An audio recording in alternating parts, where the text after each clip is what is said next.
Donc, au-dessus du calque rose, je vais aller créer un calque que je vais remplir de blanc. Comme ça, on va voir ce que donne le dessin quand il est sur un fond blanc.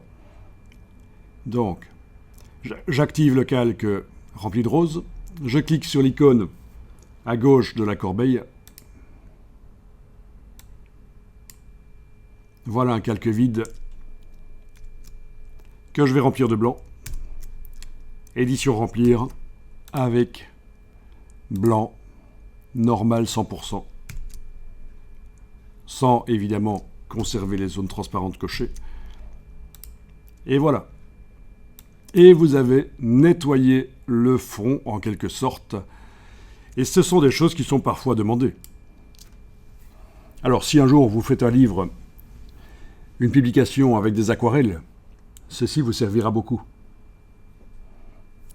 Parce que pour enlever le fond du papier quand on numérise une aquarelle, c'est fort utile.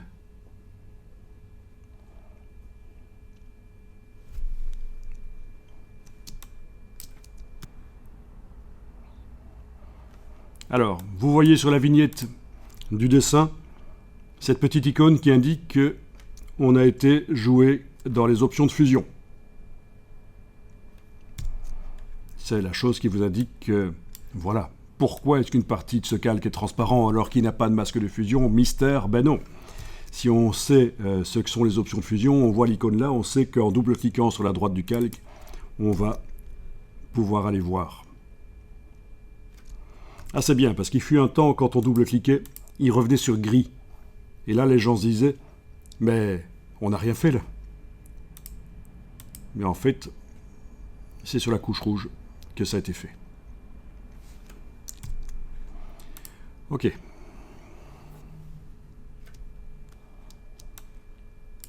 Alors, je vais ici enlever l'œil en face du calque blanc. Et vous constatez bien sûr qu'il y a un petit problème, c'est que tout ce qui est blanc dans le dessin, ben maintenant est transparent. Donc comment faire? Bon, il n'est pas possible, avec les options de fusion, avec le curseur, d'aller dire que certaines parties du calque ne sont pas transparentes. Donc il y a deux approches. Et ici, vu que c'est un dessin, on peut faire la première approche pour régler le problème. Et dans le cas des plantes vertes qu'on va travailler un peu plus tard, ce sera une autre approche pour régler le problème, une autre méthode. Mais ici, ce que vous pourriez faire, c'est CTRL-clic sur le PC ou commande-clic sur le Mac, sur l'icône à gauche de la corbeille pendant que le calque du dessin est activé. Comme ça, ça crée un calque en dessous. Et pour chaque partie du dessin, vous allez au pinceau redessiner. Donc au pinceau,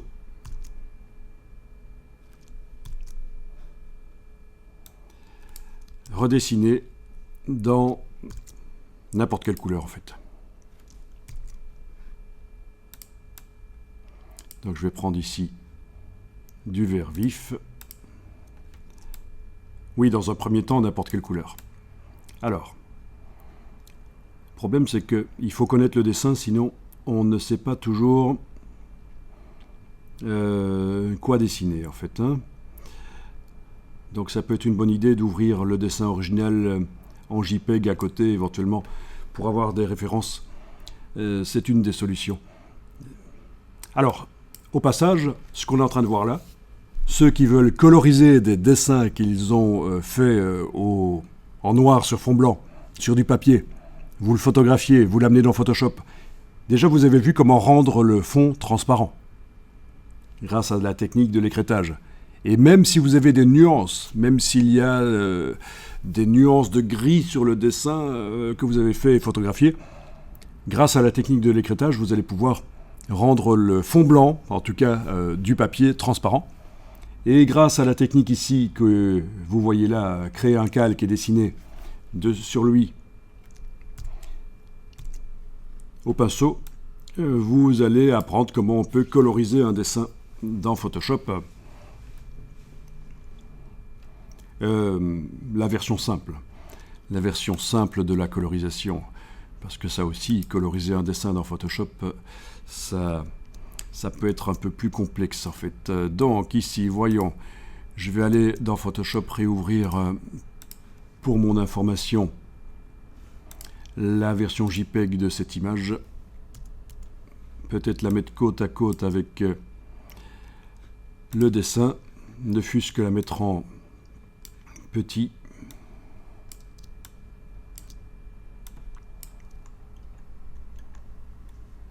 Ah ben c'est pas si évident que ça, hein. C'est pas si évident, je ne connaissais pas ça, et en fait à l'arrière là c'est... Ah ben non, ils ont fait comme ça, ils ont colorisé comme ça, non, ils ont fait un peu n'importe comment au niveau de la colorisation apparemment, ou pas.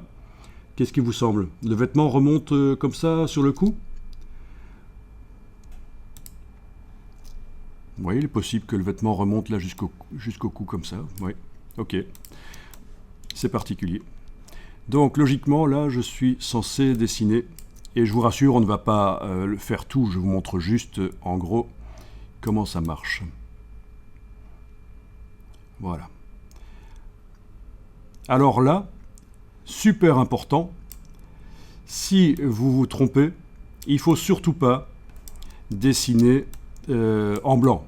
Par exemple, voilà, je suis là en train de dessiner et je vais déborder sur la zone qui est entre le buste et le bras du monsieur, voilà, et je me dis, tiens, je vais dessiner en blanc. Mais non, il faut gommer dans ce cas-là. Donc voilà un des rares cas où la gomme va nous servir. La gomme.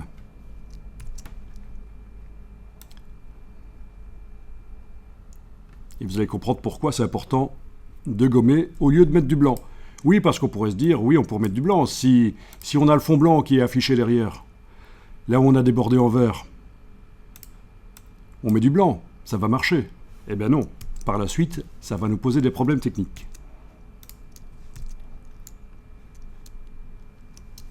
Ça va nous empêcher de faire la créativité par la suite, d'aller plus loin, parce que bien sûr, nous n'allons pas garder ce fond vert. Vous avez bien imaginé qu'on n'allait pas garder ce fond vert ou n'importe laquelle des couleurs que vous aviez choisies. Ok.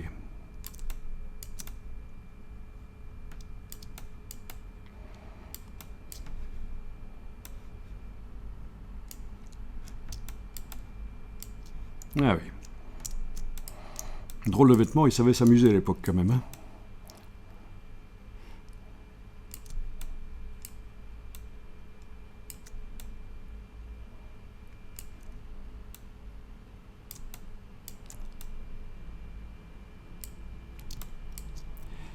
Voilà, bon. Et en fait, pour chaque objet, il faudra faire un calque.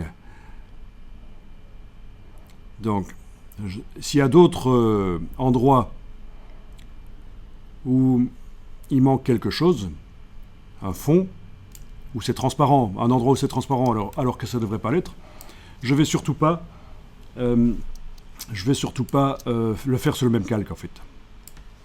Donc par exemple ici, et on n'ira pas très loin, je vous rassure, je crée un nouveau calque sur lequel je vais aller mettre une autre couleur pour le visage, par exemple.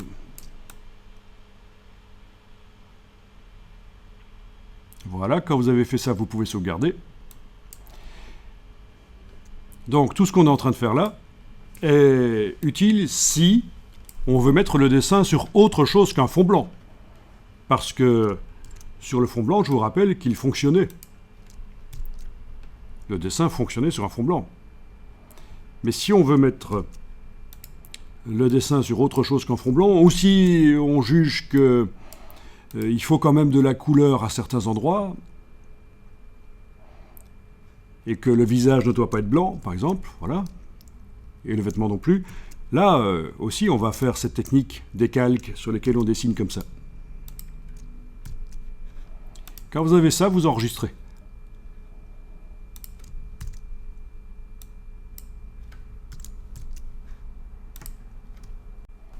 Donc ceci peut servir aussi pour un logo que vous recevez. Un logo qui est sous forme pixel et qui est sur un fond blanc. Grâce à l'écrêtage, vous allez pouvoir proprement, vous allez pouvoir rendre transparent le fond. La baguette magique pourrait servir aussi, mais parfois c'est un peu imprécis. Ça va modifier la forme du logo, il y a des grumeaux qui vont apparaître, les droites vont ne plus être vraiment droites avec la baguette magique. Donc cette technique est une possibilité de faire du nettoyage d'un logo. Imaginez que le dessin ici est un logo, voilà.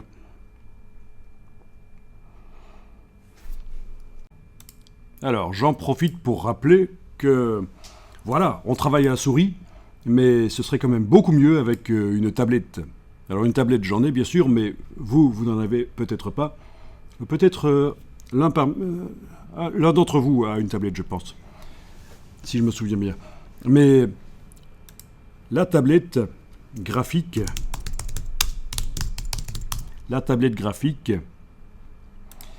quand on travaille dans Photoshop, c'est quand même très intéressant. J'en touche quand même un mot ici parce qu'il y a plusieurs choses à dire. Premièrement, contrairement à ce qu'on pourrait croire, il ne faut pas nécessairement la tablette la plus grande possible.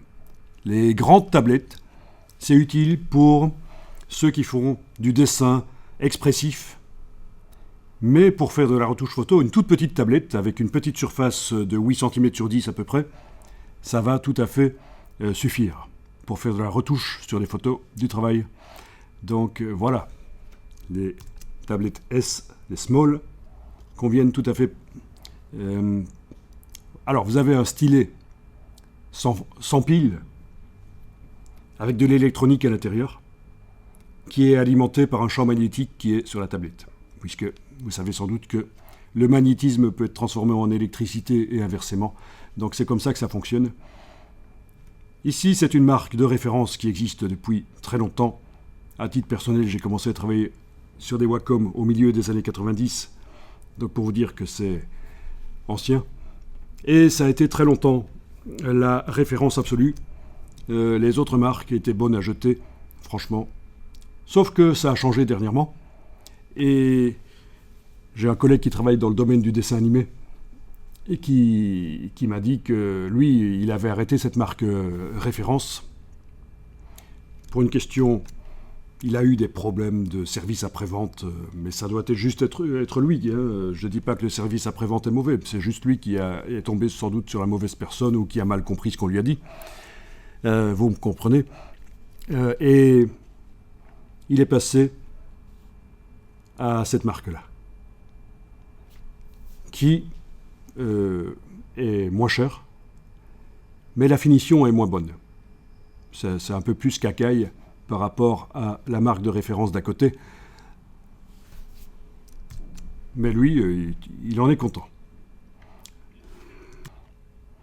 Donc la tablette, ça s'utilise avec le stylet. Quand on pose le stylet sur la tablette, mais ça vous devriez vraiment essayer, parce qu'un test vaut mieux qu'une explication.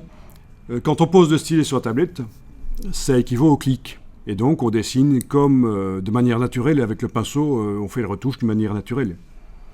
Et c'est beaucoup plus rapide. Parce que au lieu de cliquer frénétiquement, poser rapidement le stylet plusieurs fois sur la tablette, c'est plus naturel. Aussi, ça vous évite des problèmes d'articulation au doigt, parce que c'est un gros problème quand on travaille beaucoup sur l'ordinateur. Les articulations s'usent, le canal carpien, etc. Donc l'utilisation d'un stylet peut aider, et il y en a qui l'utilisent même dans des logiciels de mise en page. Je connais des gens qui l'utilisent même dans des logiciels de mise en page. Pas seulement pour cette raison-là, parce que la souris leur pose des problèmes. Alors, vous avez un bouton qui sert à faire le double clic, et vous avez toujours la possibilité d'avoir, bien sûr, la vraie souris de l'ordinateur à côté, que vous pouvez utiliser de temps en temps si vous voulez. Ça ne remplace pas la souris, ça s'ajoute à la souris de l'ordinateur. Certaines tablettes ont également une souris magnétique qui s'utilise sur la tablette, et puis certaines tablettes ont des boutons qui permettent d'accéder au menu, et c'est programmable. Voilà. Alors, l'erreur habituelle quand on utilise une tablette, c'est de la positionner comme un tapis de souris sur la droite si on est droitier, sur la gauche si on est gaucher, et ça c'est vraiment la catastrophe. Une tablette, ça se met devant l'écran, bien en face de l'écran. Sinon, votre cerveau a des difficultés quand vous travaillez sur la tablette pour arriver à faire le lien avec ce que vous voyez en face. Vous voyez ce que je veux dire? Il faut la mettre dans l'alignement. Alors il y a évidemment l'autre solution, c'est les tablettes avec écran intégré. Longtemps, les écrans ont été de mauvaise qualité, ça a été de la mauvaise qualité vraiment au niveau des couleurs. Mais maintenant, ce sont des écrans Adobe RGB, voire même plus. Et donc, longtemps, ça a été réservé, les tablettes avec écran comme ça intégré. Ben, ça se connecte comme un écran à l'ordinateur. Hein. C'est juste un écran qui est dans la tablette. Et ça a été réservé aux designers d'objets. Mais maintenant, les illustrateurs utilisent beaucoup les tablettes avec écran intégré. Alors bien sûr, vous en avez qui coûtent la peau des fesses, plusieurs milliers d'euros. Ça peut aller jusqu'à 4-5 000 euros la tablette. Si vous prenez le plus grand modèle avec écran intégré, évidemment, il faut en avoir l'usage. Hein. Voilà, vous voyez quelqu'un ici qui travaille sur sa tablette avec écran intégré.